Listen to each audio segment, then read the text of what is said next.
My brother publicly called me our family leech. During the wedding, I paid $13,000 for. When I asked him why he lied to everyone about helping me, he laughed and said, "Because you think you're better than us." I stayed silent. That was 8 months ago. This morning, he was standing outside my apartment in tears. As the youngest child in a family of 8, I was the only one who never got an F or a D on their report card. Teachers would always tell me I was gifted, and whenever my parents tried to push my siblings into not being useless slobs for once, they'd always say the same thing: "It's okay, we got Mike." And maybe this should have pissed me off, but it didn't, because I wanted the same thing as them, to be the provider. So I let it motivate me to work harder, and by the time I was graduating high school, I had a 5.0 GPA, and was on track for a scholarship to attend a really good university. And even though I worked a really poopy minimum wage job, I was still sending 70% of my paycheck home every week, because all of my siblings were still living with my parents, sharing bedrooms and bunk beds. So when I got my first real job, I was stoked. I even managed to rent my own apartment, and invited my entire family over for the holidays. They were all congratulating me, and looked proud. Well, more like relieved, but still, we were happy. I took the turkey out of the hot oven, and plopped it down on my red and white checkered tablecloth. And as we sat down, one of my brothers, Trent, spoke. He told me he was getting married soon. I was just about to run and give him a hug, but then his face suddenly turned very sheepish. He started scraping the peas around the plate with his fork.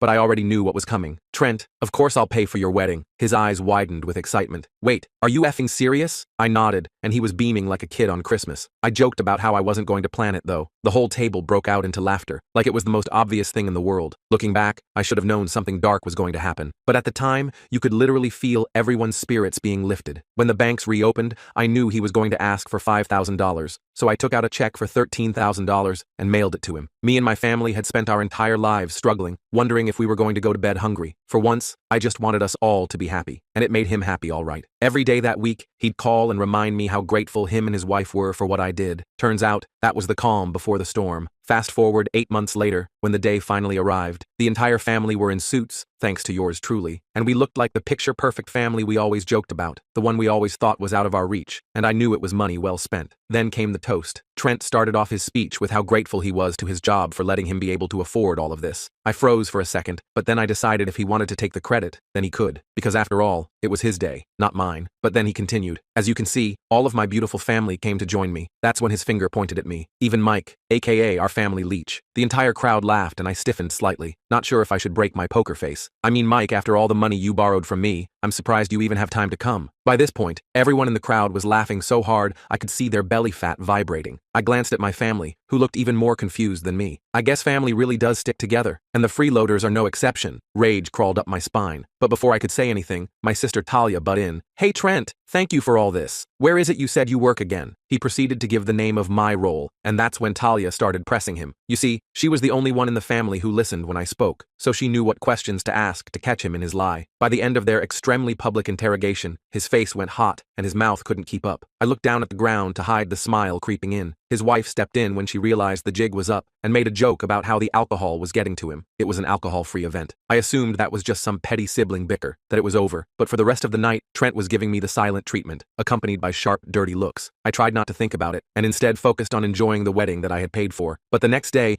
I woke up to a text from my boss. I called him immediately. "Mike, glad you called. Look, I got a concerning email last night," Dave said, his voice unusually serious. "Someone claiming to be your brother sent screenshots of what looks like you sharing confidential client information on social media." I sat up straight, fully awake now. "What? That's impossible. I would never do that." "I know, which is why I wanted to talk to you first. The screenshots look doctored to me, but HR is already involved. They're launching an investigation tomorrow." My mind was racing. "Can you forward me the email?" Dave sent it over, and sure enough, there were screenshots of what appeared to be my social media accounts, sharing sensitive financial information about our biggest client. Except I'd never posted anything like that. The screenshots were obviously fake, the font was slightly off, and they'd misspelled my username. But they were convincing enough to cause trouble, and the email was definitely from Trent. He'd used his personal email address, which included his full name. I called Trent immediately. No answer. I texted him, "I know what you did. Call me now." 3 hours later, he finally called back. "What's your problem?" he asked, like I was the one who'd done something wrong. I explained that I knew about the fake screenshots, and asked him what the heck he was thinking. His response made my fluids run cold. "You think you're so much better than the rest of us, don't you? Golden boy Mike with his fancy job and apartment, always making us look bad. Well, now you know how it feels to have your life messed with." Trent, you could get me fired. Over what? Because I paid for your wedding? That's exactly it. I didn't ask you to pay for everything. You just swooped in like some big hero, making me look like I couldn't provide for my own wife. Do you know how embarrassing that is? I was speechless. He was mad at me for helping him. And then at Thanksgiving,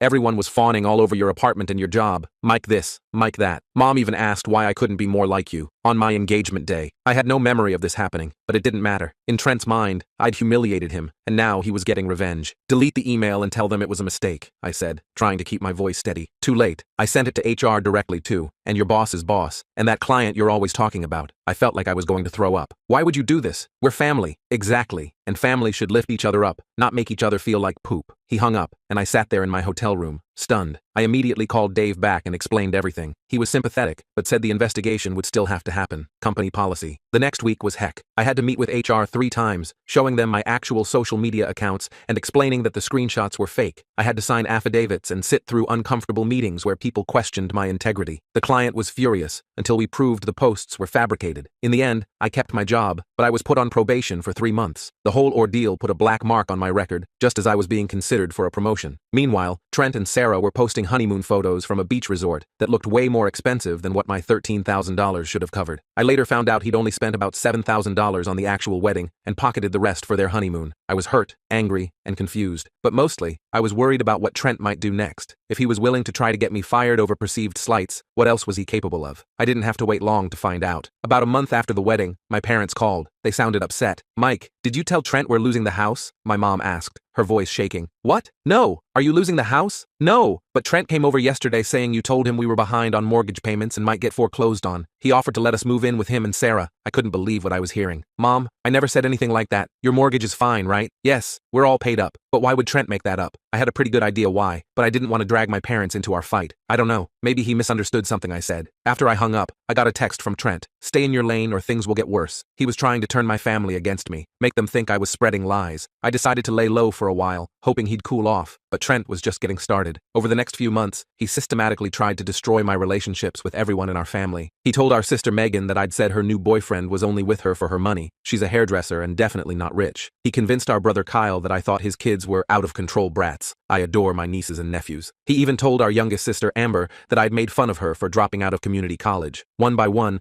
my siblings started giving me the cold shoulder. Family dinners became tense affairs where everyone seemed to be whispering about me. I tried to defend myself, but it was my word against Trent's, and he'd always been more charismatic than me. The worst part was, I still didn't fully understand why. Yes, I'd paid for his wedding, but that was months ago. Why was he still coming after me? I got my answer when my mom called me in tears one night. Mike, I don't know what's going on between you and Trent, but it needs to stop. He just told us you've been stealing from Grandma's care fund. My grandmother had been in a nursing home for years. All the siblings contributed to a fund for her extra expenses. Things insurance didn't cover, like her favorite snacks, new pajamas, birthday gifts. I was in charge of the fund since I was good with money. Mom, that's insane. I would never steal from Grandma. You can check the account anytime. Trent showed us bank statements, Mike. Money being transferred to your personal account. My heart sank. Those have to be fake. I'll send you the real statements right now. I hung up and immediately logged into the Care Fund account. What I saw made my stomach drop. There were transfers to an account with my name on it, an account I'd never seen before. Someone had set up a fake account in my name and was siphoning money from Grandma's fund. I called the bank in a panic and reported the fraud. They froze the account and started an investigation, but the damage was done. My family thought I was stealing from my own grandmother. I drove to my parents' house the next day with printouts of all the bank's fraud documentation. My mom let me in, but her eyes were red from crying. My dad wouldn't even look at me. I can prove I didn't do this, I said, spreading the papers on their kitchen table. Someone set up a fake account in my name. The bank is investigating it as fraud. My mom looked at the papers skeptically. Who would do such a thing? I took a deep breath. I think it was Trent. My dad finally looked up. That's a serious accusation, Mike. I know, but he's been trying to turn everyone against me since his wedding. He tried to get me fired by sending fake screenshots to my boss. He told you guys I said you were losing the house. He's been lying to everyone about me. My parents exchanged looks. But why would he do that? My mom asked. I think he resents me for having a good job, for being able to pay for his wedding. He feels like I'm showing him up or something. My dad shook his head. That doesn't sound like Trent. Call the bank yourself, I said, pushing their phone toward them. Verify everything I just told you. My mom made the call, and I watched her face as the bank representative confirmed my story. There was a fraudulent account. It was being investigated. No, they couldn't confirm who set it up, but it definitely wasn't authorized by me. When she hung up, she looked confused and hurt. I don't know what to think anymore. Just promise me you'll keep an open mind, I said. And maybe don't tell Trent about this conversation yet. If he is behind this, I don't want him to know we're onto him. They reluctantly agreed, and I left feeling slightly better. At least they were willing to consider that I might be telling the truth. The next day, I got a call from the nursing home. Grandma was upset because she hadn't received her weekly visit from me. I was confused. I always visited on Sundays, and it was only Thursday. Someone called and said you wouldn't be coming anymore, the nurse explained. They said to tell her you were too busy with your new girlfriend. I didn't have a girlfriend, and I would never skip my visits with Grandma. Who called and said that? A man. He said he was your brother. I was furious now. Trent was messing with Grandma, a 92-year-old woman with dementia, who looked forward to my visits all week. This was crossing a line. I drove straight to the nursing home and spent the afternoon with Grandma, assuring her I wasn't abandoning her. She seemed relieved but confused. The damage control was exhausting. On my way home, I got a call from an unknown number. It was Sarah, Trent's wife. "Mike, I need to talk to you," she said, her voice hushed like she was hiding from someone. "About Trent. We agreed to meet at a coffee shop halfway between our homes. When I got there, Sarah was already waiting, fidgeting with a napkin and looking nervous. "I think Trent needs help," she said as soon as I sat down. "He's obsessed with you. He stays up late making these plans to take you down. He has a whole folder on his laptop labeled Mike's Downfall." I felt a chill run through me. "Why are you telling me this?" "Because it's not right. And," she hesitated, "he's starting to scare me. Last night he was talking about how he might get access to your apartment to plant substances. I don't know what, but it sounded illicit." My mind raced. Trent had a key to my apartment. I'd given it to him years ago for emergencies and never asked for it back. "Has he always been like this?" I asked. Sarah shook her head.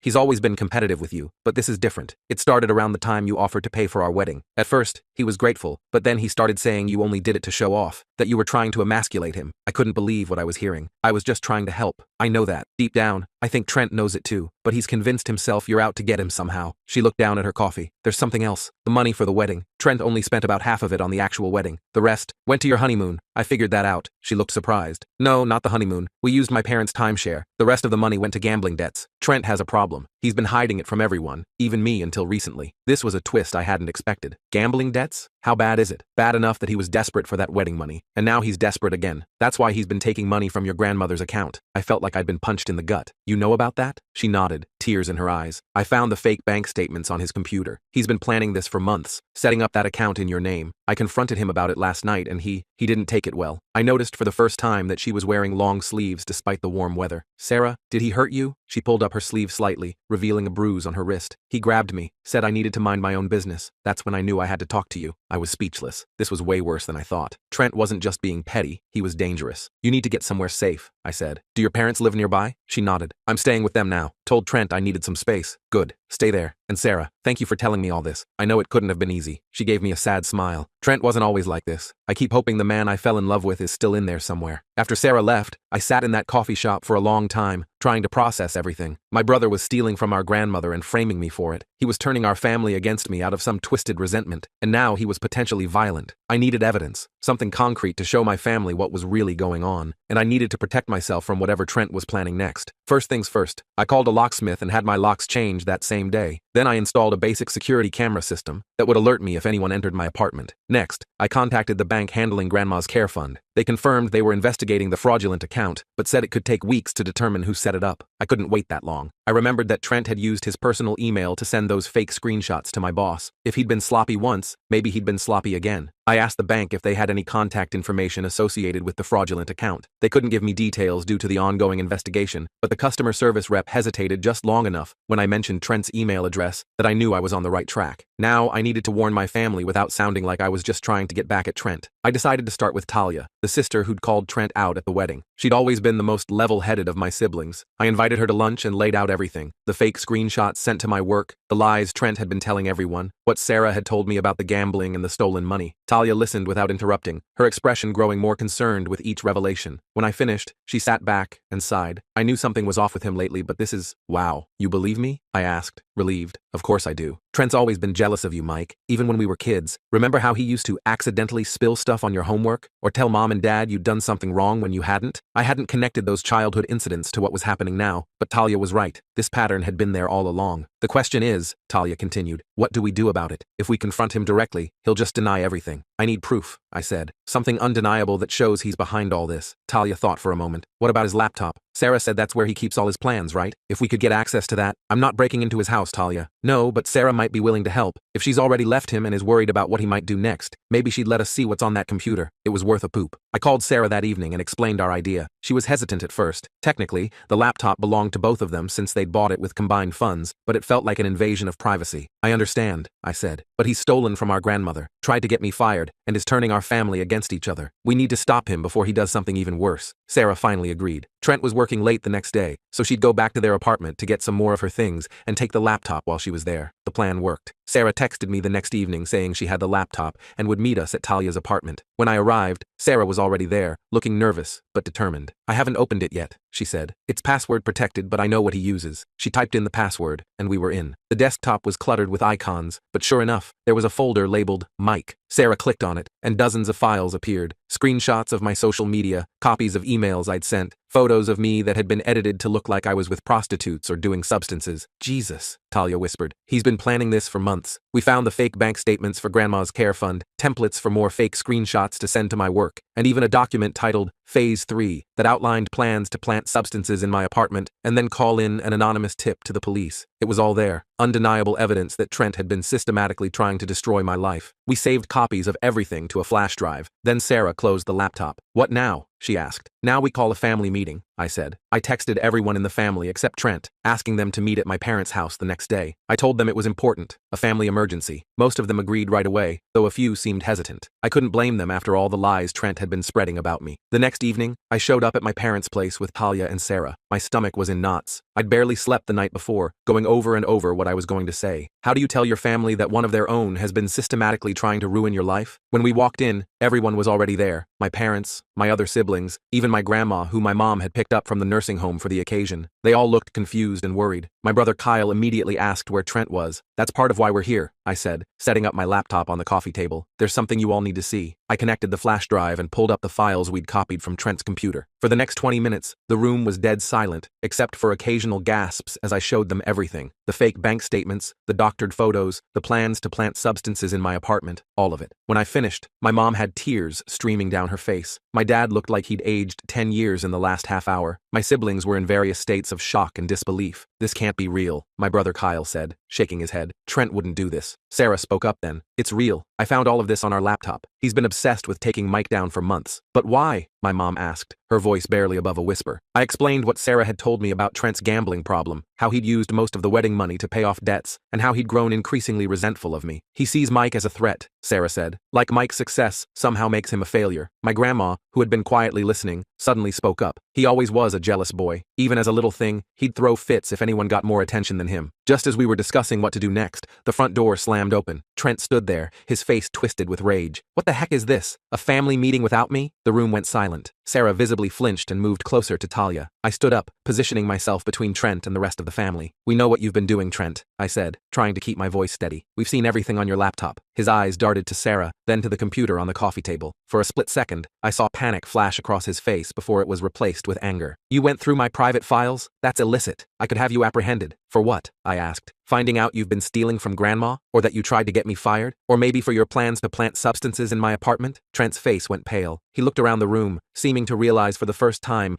that everyone was staring at him with horror and disappointment. You don't understand, he said, his voice suddenly desperate. Mike has everything handed to him. Everything comes easy to him. The rest of us have to struggle, but not Golden Boy Mike. My dad stood up then. That's not true, Trent. Nothing was handed to Mike. He worked for everything he has, just like the rest of you could have. Oh, so now you're taking his side? Trent shouted. Of course you are. You always do. This isn't about sides, my mom said, her voice stronger now. This is about what you've done. You stole from your own grandmother. You tried to destroy your brother's reputation. You lied to all of us. Trent looked around wildly, like a cornered animal. Sarah put you up to this, didn't she? She's been trying to turn everyone against me. Sarah shook her head, tears in her eyes. No, Trent, you did this to yourself. For a moment, I thought Trent might lunge at her. I tensed, ready to intervene, but instead, he turned and stormed out, slamming the door so hard a family photo fell off the wall and shattered. The room was silent for a long moment after he left. Then my dad picked up his phone. I'm calling the police. What he did with that bank account is fraud. Wait, I said, surprising myself. Let's think about this first. Everyone looked at me like I'd lost my mind. Mike, he tried to ruin your life, Talia said. He was going to plant substances in your apartment. I know, and I'm not saying there shouldn't be consequences, but maybe there's a better way to handle this than getting him apprehended. My mom gave me a sad smile. Always trying to fix everything, aren't you? We spent the next hour discussing options. In the end, we decided on a two-part approach. First, Trent would need to get help for his gambling dependency. Real help, not just promises to do better. Second, he'd have to make restitution for the money he stole from Grandma's care fund. My dad called Trent and laid out these terms. If he agreed, we wouldn't go to the police. If he refused, we'd file charges for fraud. Trent didn't call back that night, or the next day. We were starting to think he'd skip town when Sarah got a text from him 3 days later, asking to meet at a diner near their apartment. I went with Sarah, partly for moral support, and partly because I wasn't sure Trent wouldn't try something stupid. We found him sitting in a booth at the back, looking like he hadn't slept in days. His eyes were bloodshot, and he had at least 3 days of stubble on his face. "I effed up," he said as soon as we sat down. No hello, no small talk. "I effed up bad." Sarah just nodded, keeping her distance on the far side of the booth. "I don't even know when it started," Trent continued. "The gambling, I mean. Just small bets at first, then bigger ones to try to win back what I lost. Before I knew it, I was in deep. And blaming me somehow made it easier?" I asked. He looked down at his coffee. "I guess. You were always the successful one, the smart one. I was just me, average at everything. When you offered to pay for the wedding, part of me was grateful, but another part felt, I don't know, humiliated, like I couldn't even provide that for Sarah. So you decided to take me down a few notches? It wasn't that calculated at first. I was just angry, but then it kind of snowballed. We talked for nearly 2 hours. Trent admitted to everything, the fake bank account, the lies he'd told the family about me, all of it. He seemed genuinely remorseful, though I wasn't sure how much of that was because he got caught. In the end, he agreed to Dad's terms. He'd pay back every cent he took from Grandma's fund, plus interest. He'd also enroll in a gambling dependency program and see a therapist for his anger issues. "And you'll tell everyone in the family the truth," I added. "All of it. No more lies." He nodded, looking miserable but resigned. The next few months were rough. Trent moved back in with our parents temporarily after Sarah filed for separation. He got a second job to pay back the money he stole. Every Sunday, he'd come with me to visit Grandma and apologize again, even though her dementia meant she often didn't remember what he was apologizing for. My relationship with Trent was strained, to put it mildly. I wasn't sure I'd ever fully trust him again, but I tried to remember what Sarah had said, that the Trent who did all those things wasn't the real Trent, that somewhere inside was still the brother I'd grown up with. 6 months after our family meeting, Trent invited me to grab a beer after work. I was hesitant, but decided to go. We met at this dive bar halfway between our jobs, the kind of place with peanut shells on the floor and sports memorabilia covering every inch of the walls. "I've been seeing a therapist," Trent said after we got our drinks. "Turns out I've got some issues." I nearly choked on my beer, trying not to laugh. "You don't say." He cracked a small smile. "Yeah, well, apparently I've been competing with you my whole life, and losing, at least in my own head. The therapist says I've got this thing called an inferiority complex." "Sounds serious," I said, keeping my tone light. "It kind of is. Makes you do crazy poop." He took a long sip of his beer. "Like try to ruin your brother's life because you're jealous of him." I didn't know what to say to that, so I just nodded. "Anyway," Trent continued, "I'm working on it, and I wanted to tell you that I'm sorry. Really sorry. What I did was messed up on so many levels." "Yeah, it was," I agreed, "but I appreciate the apology." We sat in awkward silence for a minute before Trent spoke again. "The thing is, I always thought you had it easy, that everything just came naturally to you. But Sarah made me realize something. You worked your butt off for everything you have. Nothing was handed to you." I shrugged. "I just did what needed to be done. That's just it. You always do what needs to be done. For everyone, including me." He looked me in the eye for the first time that night. "I didn't deserve that wedding money, or any of the other times you've helped me out." "Maybe not," I said, "but that's what family does. We help each other." Trent nodded slowly. "I'm trying to be better, to actually deserve having you as a brother. It wasn't an instant fix. Trust takes a long time to rebuild once it's broken. But that conversation was a start. Over the next year, Trent stuck with his therapy and gambling dependency meetings. He paid back every cent he owed to Grandma's care fund. He even got a promotion at work, a legitimate one this time, not a made-up title to impress people. Sarah and Trent never got back together. She moved to another state for a fresh start, but she still keeps in touch with Talia occasionally. Last I heard, she was dating a nice guy who works as a veterinarian. As for me, I eventually got that promotion at work. I'm still the one my family calls when they need help, but now I'm better at setting boundaries. I don't automatically reach for my wallet every time someone mentions a financial problem. Trent and I grab a beer every couple of weeks now. Our relationship isn't what it was before all this happened. It's different, more cautious on my part, but in some ways, it's more honest than it ever was. Last month, he came to me with an idea for a small business he wants to start. Nothing fancy, just a mobile car detailing service. He had a business plan, market research, everything. He wasn't asking for money. He'd saved up enough for the initial investment himself. He just wanted my opinion. I looked over his numbers, suggested a few tweaks, and told him I thought it could work. The pride on his face when I said that reminded me of when we were kids, and he'd finally master some skill he'd been working on. "Thanks, Mike," he said, as he gathered up his papers. "It means a lot coming from you. Just don't forget who to call when you need your taxes done," I joked. He laughed, then got serious again. "I won't forget anything you've done for me, the good or the bad. It's all part of how I got here." I nodded, understanding what he meant. We all have our journeys, our struggles. Trent's just happened to include trying to destroy my life for a while. But family is complicated like that. You hurt each other, you help each other, you forgive when you can, and set boundaries when you need to. And sometimes, if you're lucky, you come out stronger on the other side.